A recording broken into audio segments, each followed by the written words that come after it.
Hello again, ganda Kachika Life! Kumusta po kayo mga Kachika? Heto na naman po tayo para sa ating panibagong showbiz update. 12 years in the making Alakambini, ang pelikulang pinagbibidahan ni na Miss Luby po at Mr. Rocco Nasino. Magkasintahan pa sila nang ishoot nga po ang pelikula. At ngayon nga po ay may kanya-kanya na silang pamilya. Si Mr. Rocco ay kasal nga po sa volleyball player na si Melissa Goheng. May anak na po sila, si Baby Esfen Rafaelo. Buntis uli po ngayon si Melissa sa ikalawa nilang anak. Samantala, si Miss Luby po naman po ay kasal po sa scientist at independent film producer na si Mr. Monty Blincowi. Noon lamang po October 24, isinapubliko nga po ni Miss Luby po na nanganak na po siya sa unang anak nila ni Mr. Monty. Na-interview nga po si Mr. Rocco noong October 23, 2025. Dito, inihayag na po ni Mr. Rocco na masaya siyang malaman magkakapamilya na rin po si Miss Luby po. I'm very happy for her and her husband. Saad nga po ni Mr. Rocco na nakangiti. Taong 2016 na maghiwalay si Rocco at Miss Luby. Matapos nga po ang 2 taong relasyon. On good terms daw sila ngayon. We've moved on, we're happy, paniniguro nga po ni Mr. Rocco. Nagkausap nga po kami, may closure kami, we're both happy for each other. Nakapag-work ending po kami sa teleserye niya with Ben Alves. Nakapag-guest ako doon, nakapag-usap din kami ni Luby po na masinsinan. Ang tinutukoy nga po ni Mr. Rocco na teleserye ay ang Oh My Love na huling drama series ng ni Miss Luby po sa GMA7 bago siya lumipat sa ABS-CBN. Excited na nga po si Mr. Rocco dahil sa wakas nga po, ipapalabas na po ang Lakambini sa November 5. Hango ito sa buhay at pag-ibig ni Georgia De Jesus na itinuturing na Lakambini ng Katipunan. Gumaganap po ng Georgia or Oryang sina Elora Espano, Luby po at Gina Pareño. Si Mr. Rocco ay gumaganap isang Bandres Bonifacio. Nasa pelikula rin po si Paula Abilino at ang pumanaw na veteranong aktor na si Spanky Manikan. Ang director nga po ay si Mr. Arjan Marlibeta. Siniguro nga po ni Mr. Rocco na worth ito panoorin ang pelikula. Of course, it needs to be heard. Sabi ko nga, very timely ito sa lahat na nangyayari ngayon. Marami sa atin ang takot mag-voice out. Dito pinakita nga ni Ka Oryong talaga na hindi sikik ko sasabihin sa inyo kung mali. Sana ganun din po tayo. Ako very vocal din ako. Sabi ko, ang wish ko ang matamaan ito lalo ang mga kabataan. Sorry, magiging transparent ako. Pero marami sa mga kabataan natin entitled, weak at timid. We need something like this to spark na isasadaan ang makapanood nito. Dalawa ang ma-inspire maging Georgia De Jesus, kumbaga, malaking bagay na yon. Naibahagi nga rin po ni Mr. Rocco ang karanasan niya sa paggawa ng pelikula. Makikita niyo yung growth ko dito, yung itsura ko noon. Ang siguro, ma-identify niyo kung anong part yung this year lang na ginawa, this year lang kinunan. Ikinatuwa nga po ni Mr. Rocco na pasok ang physical feature niya para sa kanyang role bilang Andres Bonifacio. Tulad nga po na sinabi ko, pang-period ang itsura ko. Pero it's something na akala ko nakakasagabal sa self-esteem ko dati na di ko ako mestizo. No, I won't make in showbiz. Pero yeah, may mga project na tulad dito, meaningful yung mga experience ko.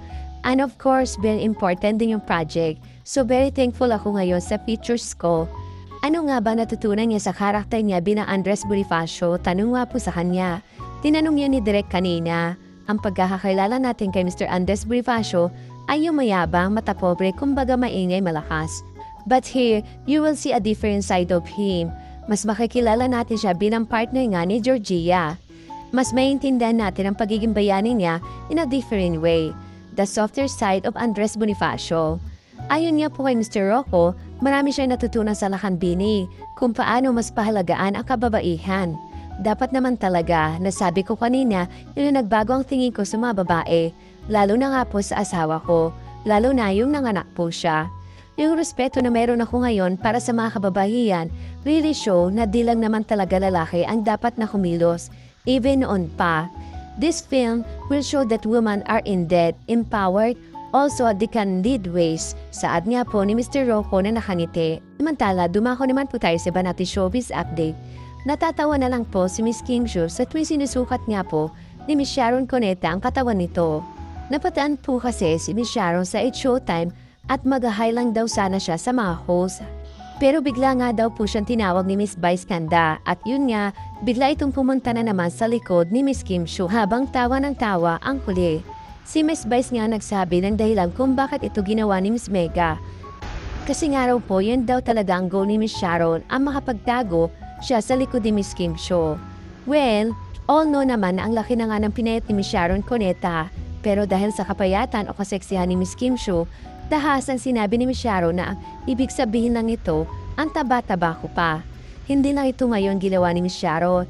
Sa tuwing makakita nga si Miss Kim ay paulit-ulit na ginagawa ito ni Miss Sharon Cuneta. May video pa nga po na nakita na taon na ang tsakalipas pero talagang ginagawang sukatan ni Miss Sharon ang katawan nga po ni Miss Kim Soo. Sharon, may binabagayan din ang katawan ni Kim. Tama nga sabi ni Miss Vice Ganda na perfect na ang katawan mo ngayon. Huwag na i-achieve ang malaking chewy body. Samantala, dumako naman po tayo sa pinakahuli natin showbiz update. Mukha nga po hindi nga po bet na maraming netizen ang poster ng bagong serye ni na Mr. Donnie Pangilinan at Mr. Kylie Chari. Katakot-takot nga po ang kapintasan ang mababasa nga po sa komento tungkol dito. Parang poster nga daw po ito ng isang BL. Ang tawagin nga po Boys Love, series o movie at parang hindi pa bang action. Marami nga rin po nagsasabi na AI na AI daw ang itsura ng mga bida sa upcoming Kapamilya action series na ito. Hindi raw flattering ang itsura ng dalawang bida sa poster. Ang nakakaloko pa nga po daw, kahit poster na trailer pa lang ang nakikita ng mga cyber netizen, ay marami na nga po nag-suggest sa serye mukhang malayong-malayo raw sa pagiging astig ng incognito. Marami rin po ang nagsasabi parang malami raw sa mga action scenes sina Mr. Donnie at Mr. Kylie. May ganon nga po sila mga hanash. Grabe na nga po talaga ang mga basher ngayon. Siyempre, ang mga fans naman daw ni Mr. Donnie Pangilinan at Mr. Kylie ay nagsabing hintayin muna may palabas ang kanilang action series bago sila magsalita or mangbash. Thank you for watching. Kung nagustuhan niyo po ang video ito, subscribe na sa Starlight Showbiz YouTube channel and please don't forget to hit the bell button for our latest updates.